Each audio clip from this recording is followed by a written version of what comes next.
நமது இரட்சகரும் உலகின் உதாரண புருஷனுமாகிய இயேசு கிறிஸ்து பெத்லகேமில் பிறந்தார் என்பது நமக்கு தெரியும்.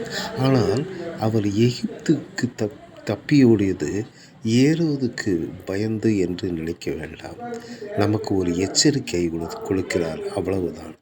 தேவனாகிய நானே அலைக்கழிக்கப்படுகிறேன், நீங்கள் எவ்வளவு ஜாக்கிரதையாக இருக்க வேண்டும்.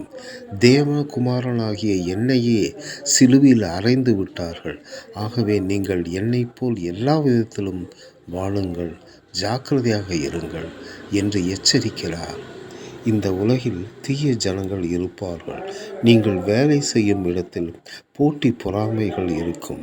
கிறிஸ்து என்னும் மிகப்பெரிய கேடகத்தினால் நாம் நம்மை பாதுகாத்துக் கொள்வோமாக.